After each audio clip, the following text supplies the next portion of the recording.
Hi everyone, and welcome to Squirrel Pie Productions, my podcast about knitting, spinning, and sewing. My name is Tommi, and you can find me on Ravelry and Instagram as Dynamite Trio. Welcome to episode 65 of my podcast. Thank you so much for being here. If you're a new viewer, welcome, and if you're a return viewer, a big welcome back. Today is a really beautiful, sunny, formerly rainy Thursday in November here on the Northern California coast, where I'm coming to you from. We have a Ravelry group for this podcast. That's where you'll find show notes for this episode and previous episodes. It is where you'll find knit along stuff, giveaway stuff, all that kind of fun stuff. So go check it out if you haven't yet. We do have a couple things going on right now. One is a hashtag on Instagram that I made up because I think it's cool. It is hashtag autumn and sweaters. So this autumn, post a picture of yourself or your loved ones wearing a sweater that you have made, and we would love to see them using hashtag autumn and sweaters. There's also a giveaway that I'm going to do. My good friend Kristen of Woolenvine has released a hat pattern, which is freaking gorgeous. It's the sparkling cider hat. I am in love with it, and she so graciously donated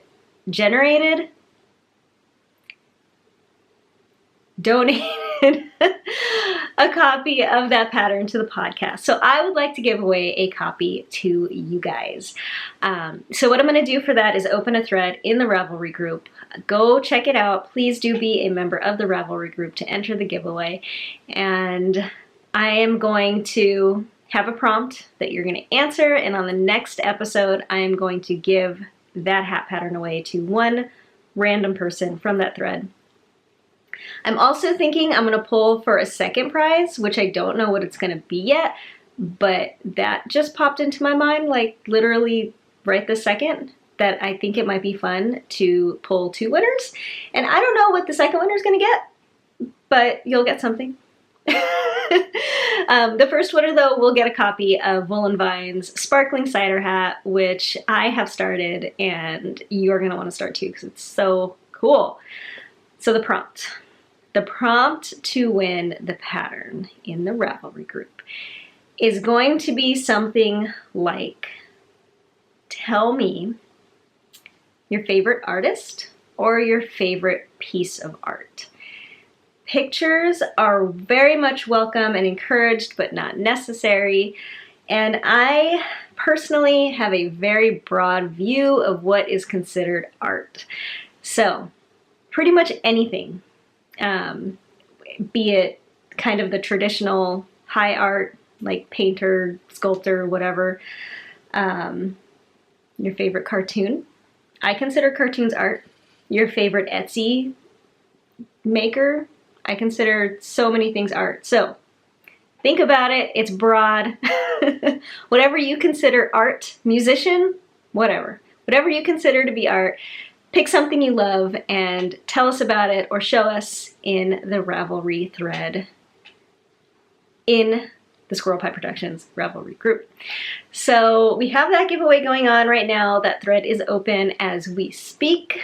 And I just thought that would be fun. I think that's going to be a really fun thread to read through. I think hopefully we will all get introduced to some new things that we may have not heard about before that maybe we really like. Anyway, moving on.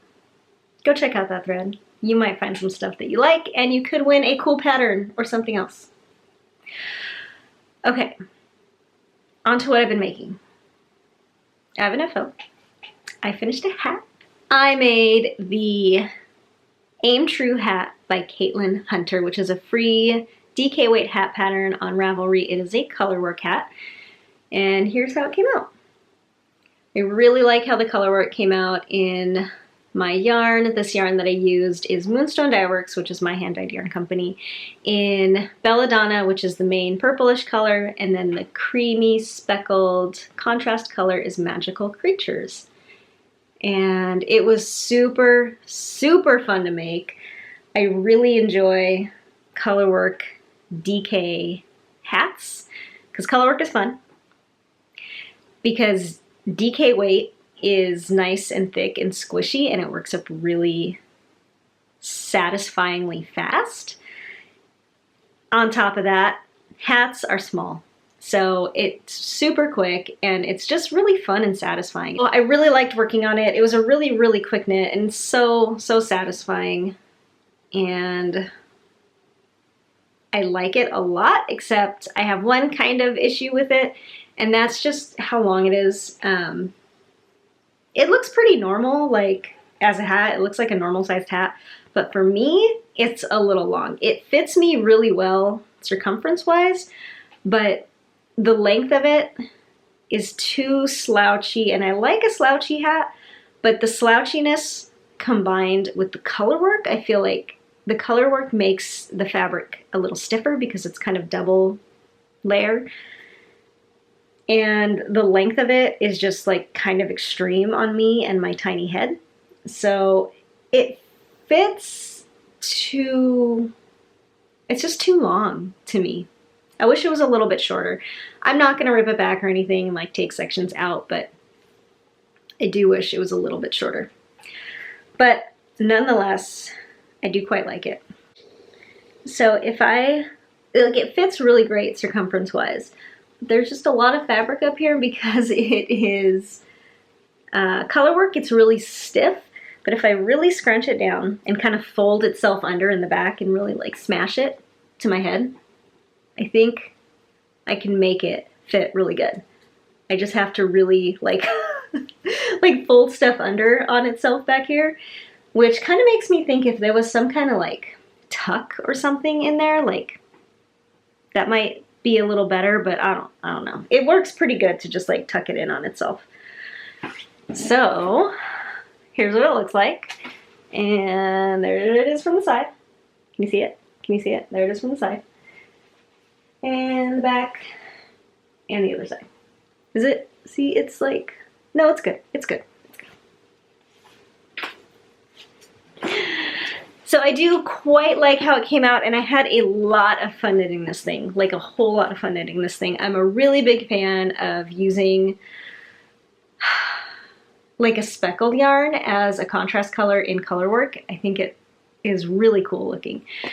So that is my Aim True hat by Caitlin Hunter. I do quite enjoy it, and it is nice and cozy and warm. Okay. I definitely think if you're interested in a DK weight colorwork hat, you should check this one out because it's free. And it was written by Caitlin Hunter, and everybody loves Caitlin Hunter, right? I do.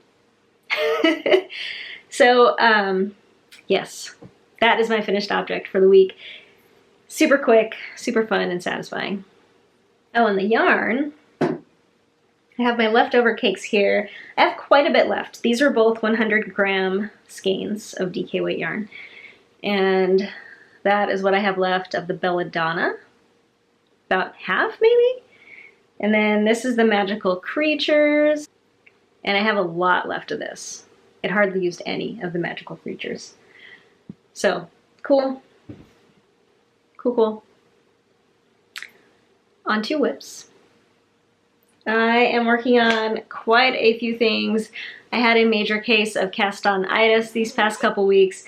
Stuff just keeps getting released, and I just keep wanting to make these new things, and I can't help myself. So the first thing that I cast on, I have housed in my Sexy Campers bag with the shirtless camper dudes on it. And I am making, oh, I meant to look up how to pronounce it before I started recording, but I didn't. This is Ellie of Scandir's new sock pattern, and it is called,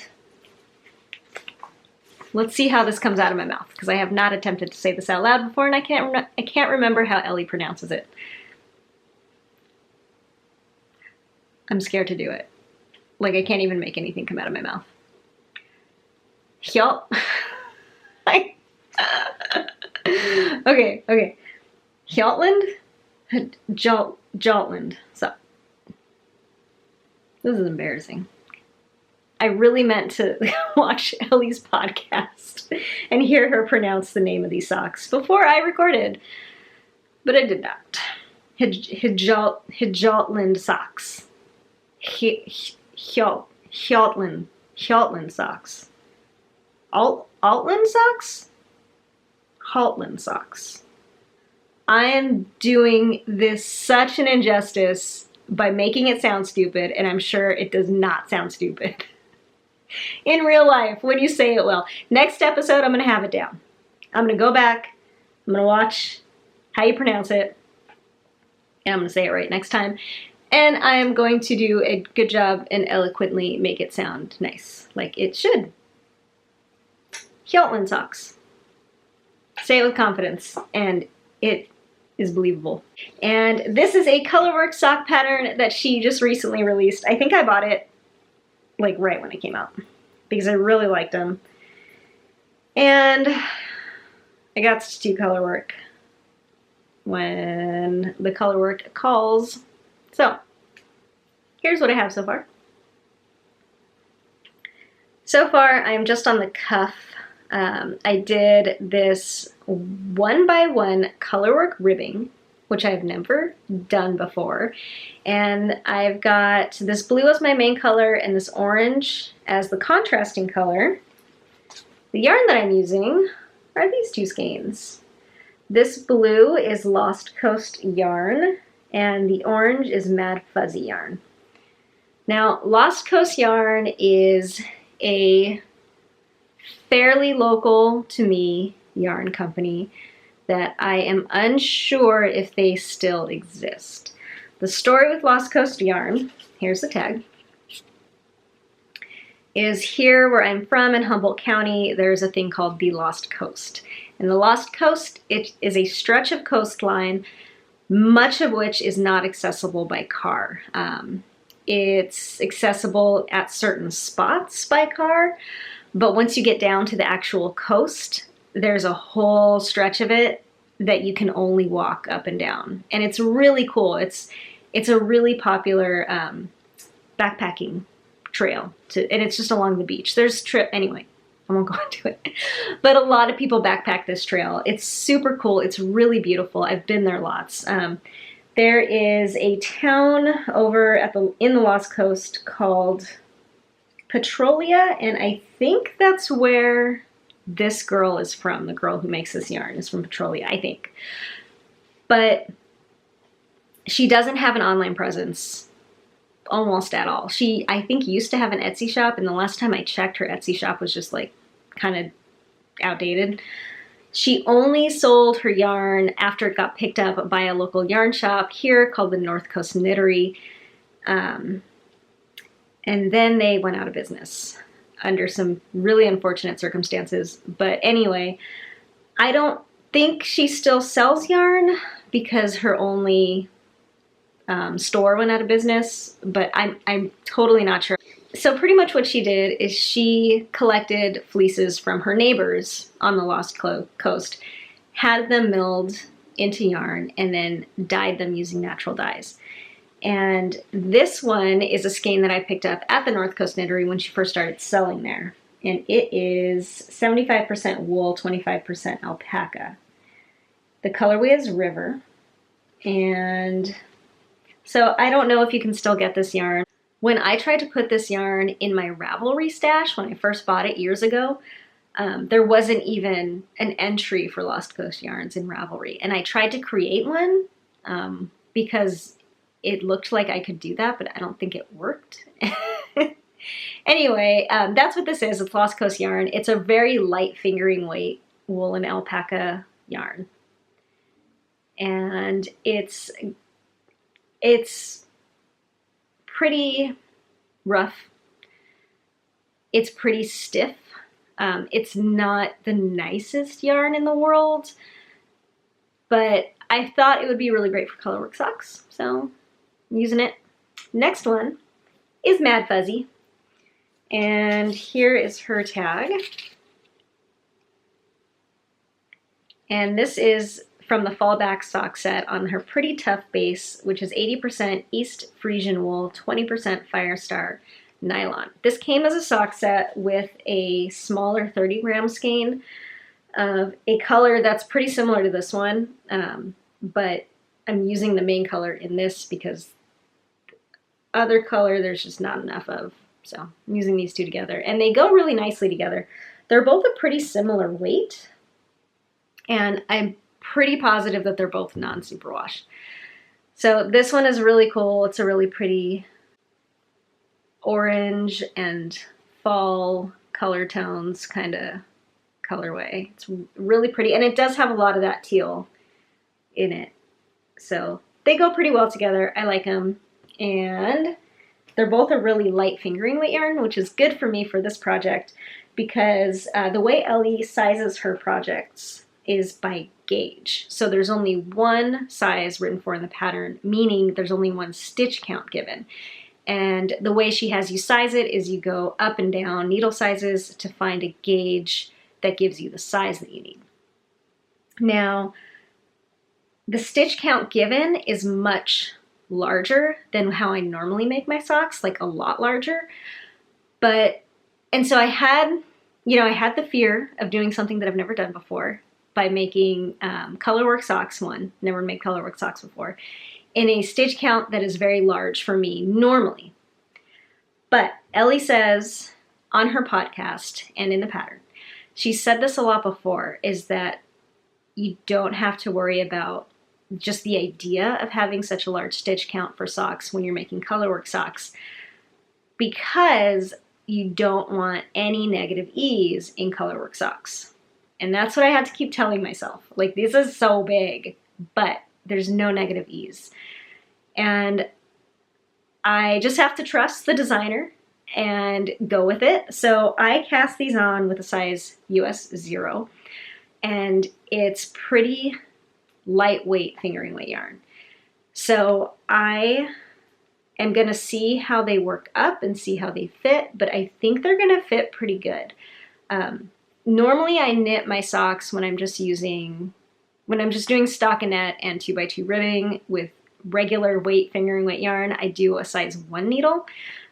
So I went down and I'm using thin yarn, and I don't want any negative ease, and I think they're going to fit pretty good. And so I have got the 1x1 ribbing done. Also, 1x1 ribbing in Colorwork is not my favorite thing to do in the whole entire world. It's not that fun, in my opinion. But whatever. Most of the time, cuffs and 1x1 ribbing isn't that fun anyway, in my opinion, so no big deal. Now, I just started on the next Colorwork section, and she still considers the next Colorwork stockinette section the cuff, so I'm still on the cuff. And I think it looks really good so far. I really like how the two colors work up. There's not that much of a contrast to them. They're much different in color tone, but in terms of contrast, they're pretty similar. But I'm totally okay with that. I'm not a huge stickler for high contrast color work. I kind of like the low contrast stuff with just different colors. Anyhow, I'm really excited about these socks. I am using, like I said, size 0s. This is my Chiaogu interchangeable sock set needle with the wonderfully flexible cable that I absolutely love. And so I'm excited about this pattern because it is pushing myself out of a sock box that I've been in for a long time. I am definitely hardcore a vanilla sock knitter to like a pretty spot-on standard. I knit the same exact pair of socks every single time I knit socks. So I think this is going to be a really fun experiment to see how I like Colorwork socks, to see how I like that little bit of extra thickness without the negative ease. I feel like in my head I envision them fitting really well and just being a little stiffer to where they stand up on their own without all of the negative ease that you need in stockinette socks for them to stand up on their own. So I think this is going to be cool. I am really into my first Colorwork socks ever. That has been awesome. Whip number 1 done. My next work in progress is Living in My Woodsy and Wild bag. And this is what I have so far. I'm not even done casting on. These are not all of the stitches I need to cast on. But I am making the sparkling cider hat which is that pattern that I am giving away. It is Kristen and Vine's new hat pattern. It's really gorgeous. It's got these delicate little cables. It has beads. What you are supposed to do is hold a fingering weight yarn together with a lace weight mohair yarn. But I am just using fingering weight yarn, and I really did want to use a fingering and a lace weight together, but I couldn't find any lace weight in my stash that went with the yarn that I wanted to use as the main color. So I'm just using the fingering weight yarn, which you can totally do. So that's what I'm doing. The yarn that I'm using is this really beautiful, really dark yarn. And this is Handmaiden Fine Yarn, Casbah Silk Fine, which is 75% merino, 15% silk, 10% cashmere. This yarn is pretty out of my wheelhouse. I don't typically tend to use many luxury type yarns like this, but I've had it in my stash for a really long time. I believe I got it as a part of a Loopy U Giftables Yarn Club, which is something that I was a member of years and years ago. The Loopy U is a yarn shop out of Colorado, and they do different yarn clubs, one of which is a Giftables Club, and I got this yarn as a part of that. I also got a pattern to go with it, but I never knit it, and it's just been sitting in my stash because I don't know what to do with a single skein of luxury yarn sometimes. But it's finally getting used, and I'm so happy. It is very lovely, and I quite like the super dark color. It's a black. It's a pretty solid black, not solid. I mean like solid, not like color solid. It's black with some really deep maroons and purples running throughout it. It's really pretty. It's really nice. I can definitely feel the really short, kind of dry staple fibers of the silk in here. It's not terribly soft like you might think of when you think of cashmere, but it's pretty. It definitely has a little bit of the flyaway action, but we're good. I'm fine. I'm fine. And what I wanted to do was use some Rowan Fine lace as the lace weight to hold double with it. I like Rowan Fine lace because it has a really high alpaca content, and so it still has that little bit of a fluffy halo to it, so I thought that would go really good in this pattern. But I only have two colors of that yarn, one of which is a really light gray, the other of which is a lighter mauvey pink, and it just, both of them contrasted too much with this. I didn't want such a high contrast, like marled look. So like I said, I'm just going with the fingering weight. I am not including the beads, which the pattern calls for as well, which you can totally do, and I am doing the no bead version. And so all I have is my half cast on so far. And I am using so far a US size 2 for my high interchangeable set. And we are gonna hopefully have more than this next time. Using up stash. Next up, I have got my Night Shift, which is a shawl by Andrea Mowry. And this is a really beautiful pattern that I am using all handspun for.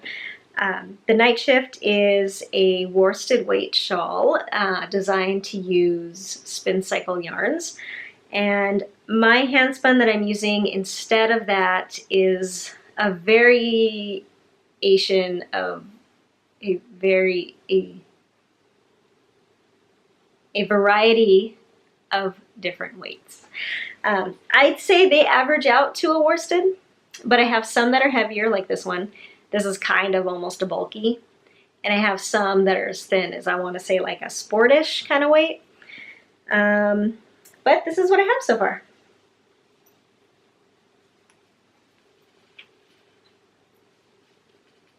And I super like it, like a whole lot. I think it's coming out really, really cool. So this shawl is an asymmetrical triangular shawl using slip stitches or mosaic knitting. And it's so fun. It's like pretty much the same type of stitch throughout the whole shawl, and you're just alternating colors in your sections, and they get longer and longer and longer, the rows do. And it's super fun. It's really quite mindless, and I really, really enjoy it. So pretty much so far, the overall color scheme is like a purpley pink, and that is perfect for me. I am using my Lucca needles. I'm using the size 8 from my interchangeable set. What I like to do with my Lucca needles, in case I haven't mentioned this before, I can't remember, is I don't really like the Lucca interchangeable cords, so I use my Knit Picks cords. If you can see that, the Lucca needles on a purple cable, that's for my Knit Picks interchangeable set.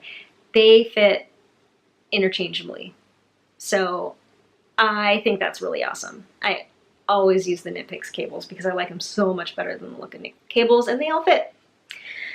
So I really like these needles with Handspun. I feel like they work really, really well. I've got this Progress Keeper from Tilting Planet on here. It's a bow. It's a metal bow. And the yarns that I'm using, so you use 6 different colors of yarn for this thing, and they go in different combinations. You use 2 colors at a time in every section to create a really cool color effect. So the first one that I'm using is a Handspun from Loop Fiber Studios. This was a spontaneous spinning cloud. And what I'm doing with this one is I'm using this as colors A and B because the pattern calls for 50 gram skeins of each color. This was 100 gram skein, and it worked up kind of as like a half and half sort of color block. So the outside of the cake was mostly this maroon, and the inside of the cake is mostly this teal. So the outside of the cake was my color A, the inside of the cake is my color B. C is this green woolen spun Handspun. I don't know where this came from, but it was a bat, and it's really nice and light and airy and really squishy. So that's my color C. D is this one. This is some Handspun. I want to say this is like kind of an Aran weight. It's pretty thick, and it's very Barber Pole-y and very color shifty, and I really quite like it. I don't know the dyer for this one, but it was an indie dyed braid of yarn.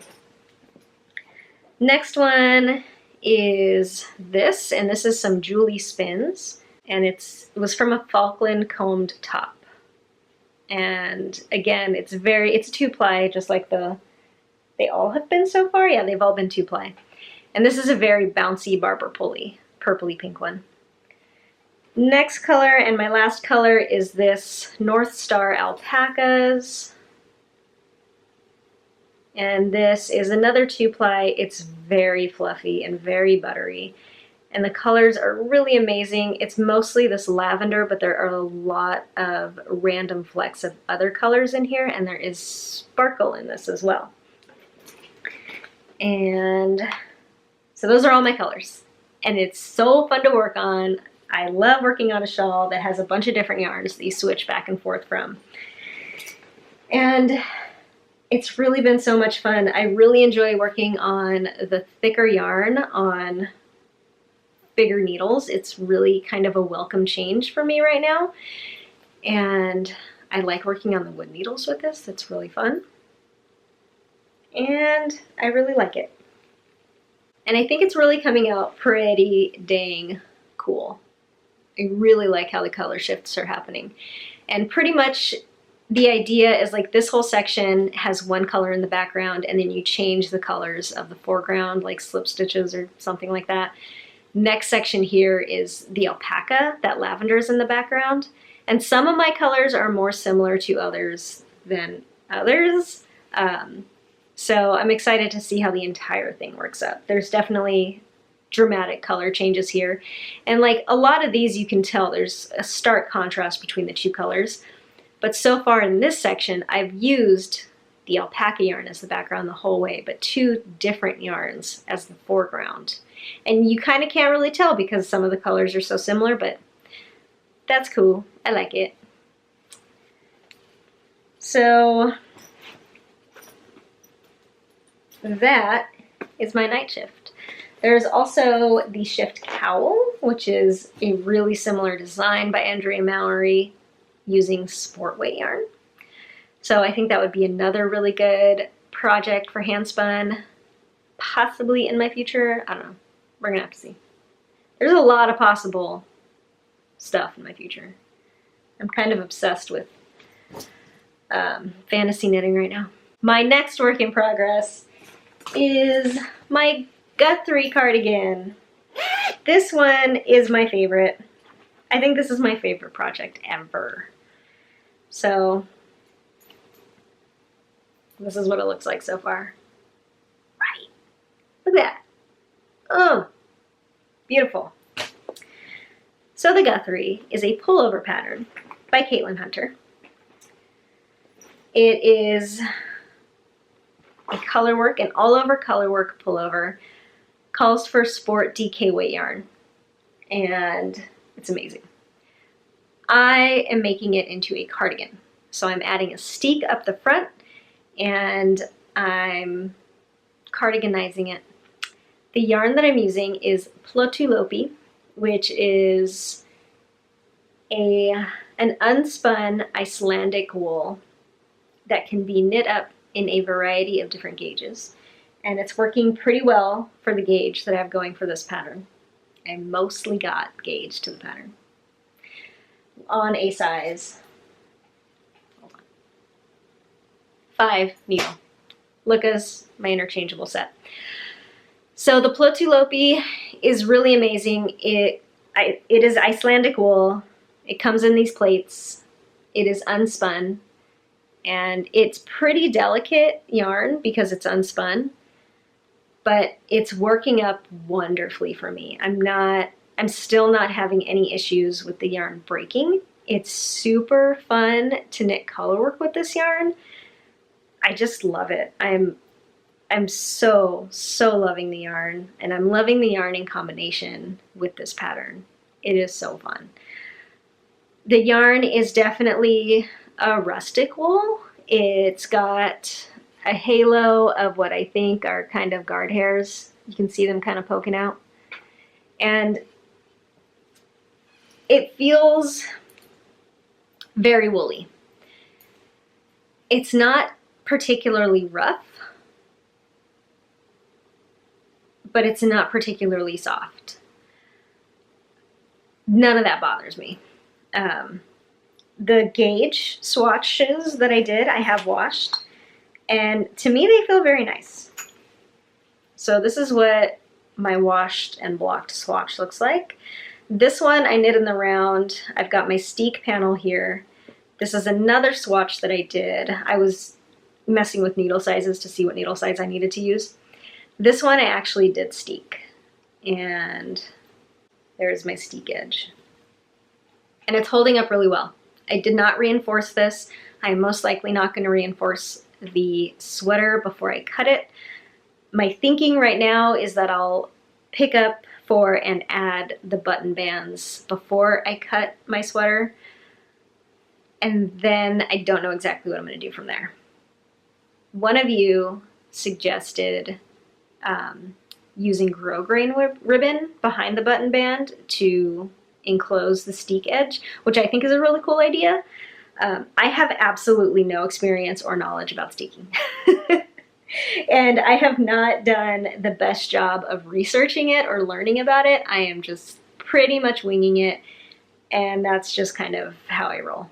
I definitely could do more research than I have done, and maybe I will in the future. But as of now, I'm just kind of going for it, and I got no excuse, you guys. I'm doing it, and I'm too lazy to research it, so I think it's going to be awesome. Here's the tag for the Plotulopi. I am obsessed with this yarn. I love it. I want to use more Lopi yarn. I came really close to buying more Lopi. I really wanted to get some Let Lopi from the Woolly Thistle a little while ago, but I did not. I resisted. I did not buy any more yarn. But someday, I mean, I gotta wait till this sweater's done first, right? Someday, I do want to make a Let Lopi sweater. There's a bulky weight Lopi, which is called something that I don't remember right now, but I want to use that too for something. I love this yarn. I think it's beautiful. It feels wonderful to me. I love it. And the colors are just amazing. So it's a top-down pullover. And here is my steek panel that I've added right at the front. And the way I modified this is I pretty much took the stitch count, the cast on stitch count, added 5 stitches, and then counted half the stitches in from the beginning of round and put a stitch marker on either side of those 5 additional stitches. That became my steek panel right at the front. The beginning of round marker is right in the back, and I kept it that way. And you can see from this angle, there's short row shaping above the colorwork section on the back of the neck. And I really, really dig the colorwork pattern. It is so cool. And a lot of people who knit this knit it in spin cycle yarns. So there's like a gradation of colors that go up and down the whole thing, which looks really, really cool. But I love how the black and hot pink look together in this colorwork pattern. I love it. It's exactly what I envisioned when I was fantasizing about this sweater before I bought yarn and cast it on. And I just think it's working up so beautifully. I love it so much. And I cannot wait to get farther on it. I can't wait to cut it, and I can't wait to wear it. So I'm pretty far along right now. I'm about halfway done, a little more than halfway done with the first chart. So pretty soon I'll be splitting for the sleeves. I'm still on my first plate of each of the yarns. And I have total, including these, I think 3 plates of pink and 4 plates of black. So I'm gonna have plenty of yarn. I did have to buy extra yarn to account for the button bands that I'm gonna be adding, steek panel that I have added, and I also want to make it longer, and I want to make it full length sleeved instead of 3/4 length sleeves like the sample I think is knit out of. So I needed some extra yarn, so I definitely made sure I have plenty. So steeking Guthrie, that's what I'm calling this project, because I'm just doing it. I'm going for this steek. This pattern, Guthrie, is named after Woody Guthrie, in case you didn't know that. Caitlin Hunter apparently is a big Woody Guthrie fan. I think she's just kind of a folk music fan in general.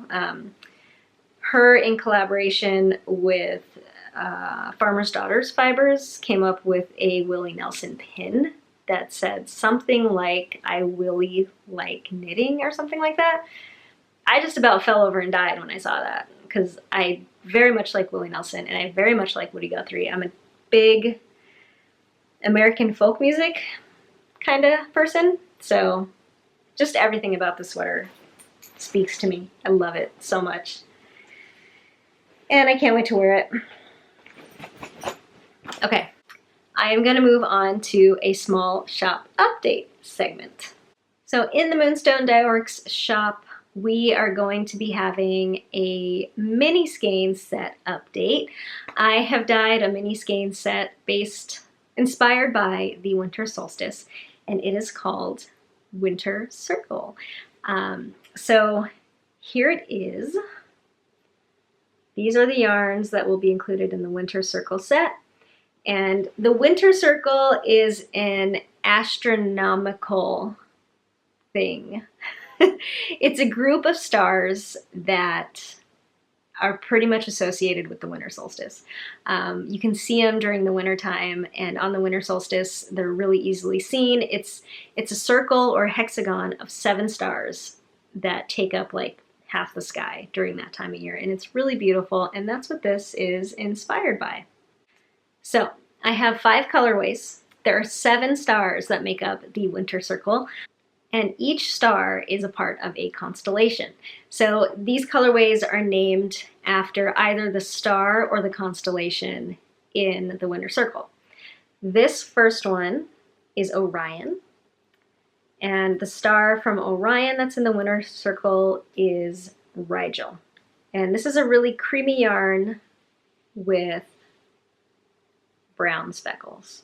So this is Orion. This next one is Capella, and Capella is the star in the Auriga constellation, and it is kind of a murky yellow with hot pink speckles. Then there is Taurus. Taurus is the constellation. The star that is in the winter circle in Taurus is Aldebaran. Next one is Gemini. And the 2 stars in the Gemini constellation that are in the winter circle are Castor and Pollux. And I really like this one. This is my favorite, I think. Not only because Gemini is my sign, but I love these colors. It's got flashes of green and gray and brown, and I really like it. The next one is Sirius. And this skein represents 2 of the stars in the winter circle, and they are Sirius and Procyon. And Sirius and Procyon are Orion's 2 dogs. So this one's called Sirius, named after the big dog. And that is the winter circle mini skein set. So these are going to be in the shop tomorrow, which is Friday. I don't have an exact time yet. They're probably just going to go up as early as I can put them up, but I will post on Instagram as soon as they are up in the shop. But otherwise, check them out tomorrow. I did dye a pretty limited set of these. I have 10 sets going up in the shop. Now the yarn that this is dyed on is not one that I typically carry in the shop. It's one that I wanted to try, and I really, really like it. It's an 80% superwash merino, 20% nylon. It's a pretty typical sock weight yarn, but it's not something that I have ever carried. The construction of this yarn is a 2-ply, and the 2-plies are very pronounced. It's a really bouncy, springy, tightly plied yarn. The construction is almost exactly the same as my BFL sock base, but it's just with merino instead of BFL. I really, really like this base a lot. I'm considering carrying it in the shop. I love this yarn. So check that out tomorrow if you would like. Friday, November 30th, I believe. Yes, Friday, November 30th, Winter Circle mini skein set up in the shop. Get ready for your winter solstice festivities. Okay, on to favorites. I was gifted a very lovely package from my friend Carrie, who lives in Oregon, and I wanted to show you. She put a bunch of stuff in this package. It was amazing. It was so nice of her, and she just sent it because she's nice. So thank you, Carrie. I love it. There's something in it, though, that I wanted to show you because it's so amazing. And I think you guys will appreciate it, and I am going to have so fun trying to figure out what to do with all this stuff. So I'm getting it ready. You ready? Look at this thing, you guys. This is a circle of what she calls sock blanks, but what I call, because I'm copying Amy of Stranded, sock snakes. It's a wheel of sock snakes. So here's one. This is the one that was on the outside. She had a bunch of these that were made and did not fit her. I think they were too small for her. They're a teeny bit too big for me, so I'm not sure if I'm actually going to make them into socks or unravel them and make them into something else, but they are freaking beautiful. And isn't this just the coolest thing you've ever seen? This is a circle of sock snakes. The yarn in here is glorious. She's got hedgehog fibers in here, hedgerow yarns. There is Ren and Ollie in here, which is a dyer that I love. And they are just so cool. So this is what a sock snake looks like. This was cranked on a circular sock knitting machine. I don't know the stitch count, but it'll be really easy to count and figure out what the stitch count is. I tried this on, just like on my foot, and pulled it up my whole leg. And pretty much it fits really well up in the calf. Actually, it fits pretty well down the whole leg, except when you get to my ankle. Then it's a little baggy. So I think I'm going to experiment and try with one of them to cut out. Well, okay, so what you do when you have a sock snake like this is it's just a tube. So you pick up stitches, you add a cuff. You cut and pick up those stitches and add a toe.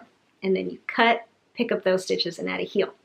So I'm going to try that with one of these sock snakes and just see how the sock fits. It may be too big for me, so I may gift it to someone I know who has bigger feet than me, which is most everybody because I have tiny feet. And I will see what to do from there. But some of these yarns are just so amazing. There's sparkle in some of here, and I mean, this is just incredible. Look at this. Like it's a cake. I want to eat it. So this is super cool. There's like, what, 1, 2, 3, 4, 5, 6 or 7 sock snakes in here. It's just amazing. Thank you so much, Carrie. This was so generous and fun to get in the mail.